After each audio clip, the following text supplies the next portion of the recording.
Na pesquisa que fizemos para elaborar essa série sobre Leonel Brizola, uma coisa fica muito clara. Brizola tinha muito respeito. Respeito às suas ideias, respeito ao voto, respeito à lei e à legalidade, respeito aos princípios, respeito ao Brasil e aos brasileiros.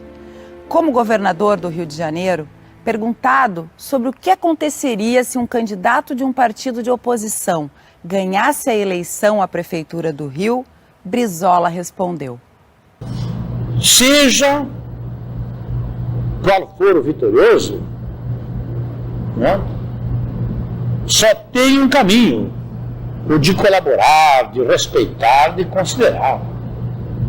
Não é aquela pessoa, é a população. Como governador, nenhum deles terá problema algum comigo. Para ele, o eleito era o escolhido pelo povo, pelo voto, pela lei. Isso, Brizola respeitou a vida toda. Só pode nos trazer um tempo bem melhor para se viver.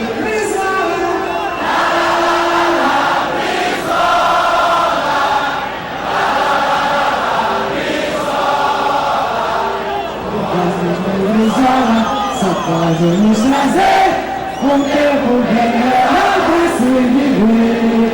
É isso aí, gente!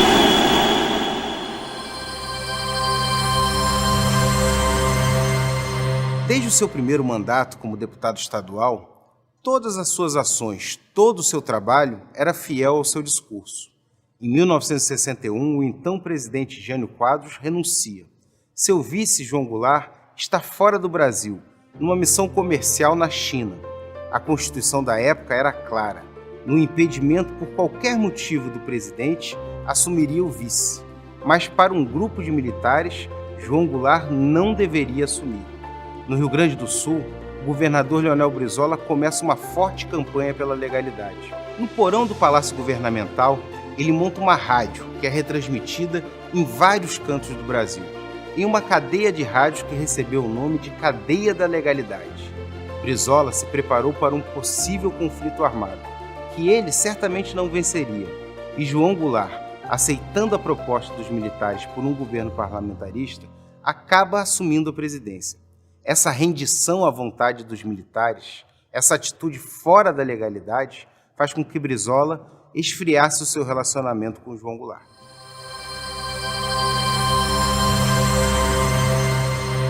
Em 1964, um golpe militar tirou do poder o presidente do país, João Goulart.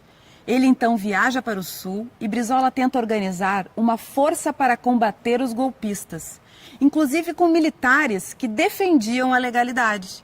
João Goulart recebe informações sobre o apoio americano ao golpe e, não querendo o derramamento de sangue, vai para o exílio.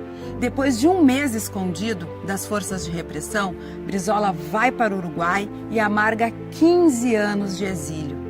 Após a anistia, Brizola volta nos braços do povo.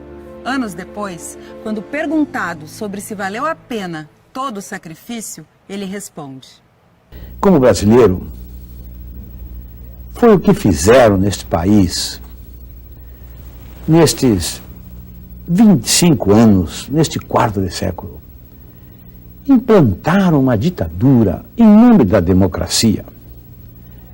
Derrubaram um governo constitucional em nome da justiça. Enfim, baniram, excluíram a legalidade.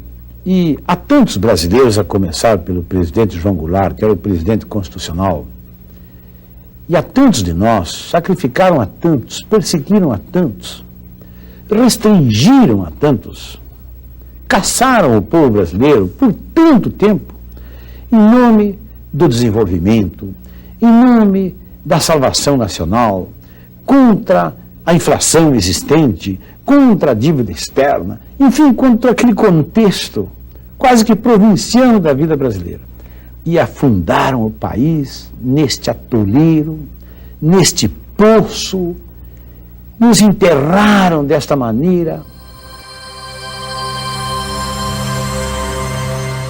1982, o Brasil votou de forma direta para governadores de estado, mas a presidência ainda era votada por um colégio eleitoral.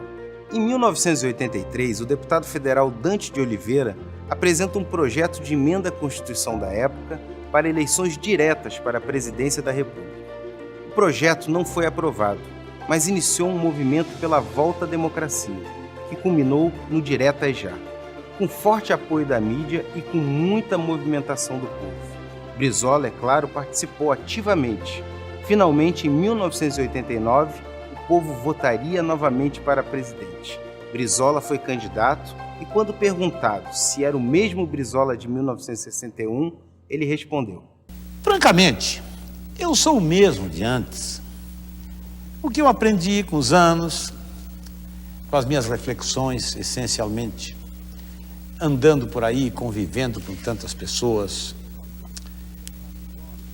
eu aprendi talvez me expressar melhor um pouco. Eu consegui ampliar mais o meu pensamento, acumular mais experiência. Eu acho que, francamente, eu me sinto, por exemplo, na plenitude da minha capacidade mental. Agora, aquele Leonel Brizola, de 64, que era mais duro, se expressava com mais dureza, aquele continua aqui dentro. No Leonel Brizola, de 67 anos, há dentro dele um jovem Leonel Brizola que eu tenho que estar segurando sempre. Porque eu hoje sou muito mais inconformado com a situação do nosso país.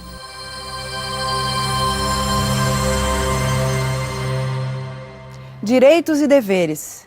Brizola, mesmo tendo sofrido anos de exílio, não guardava rancor. Eu não quero exclusão de ninguém daqui. Eu não quero fazer a ninguém aquilo que fizeram comigo. Mas também não fugia da luta e entrou na justiça contra uma das maiores forças da comunicação do mundo, a Rede Globo, e contra um dos homens mais poderosos do Brasil, o jornalista Roberto Marinho. O dia 15 de março de 1994 ficou marcado para sempre.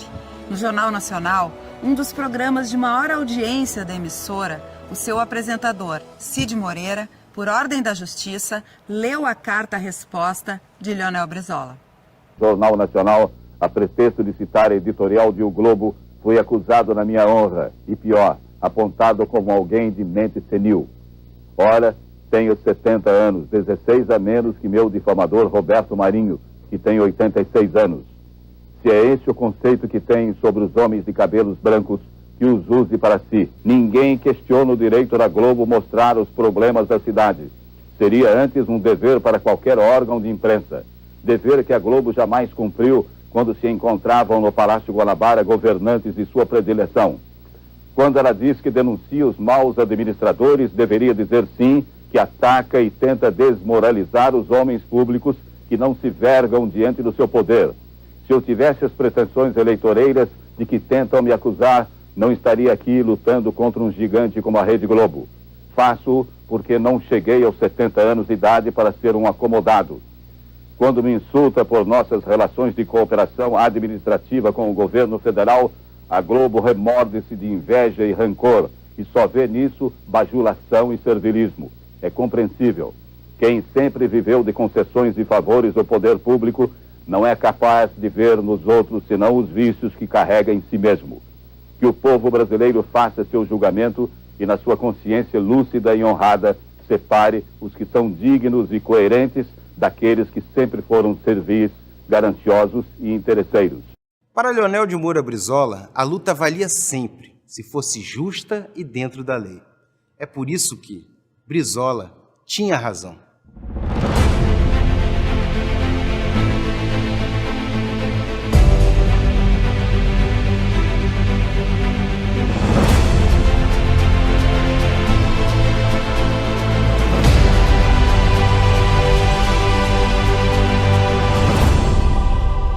Brizola, assim como Getúlio, seu inspirador, tinha uma visão muito forte sobre o trabalhismo e sobre a soberania nacional.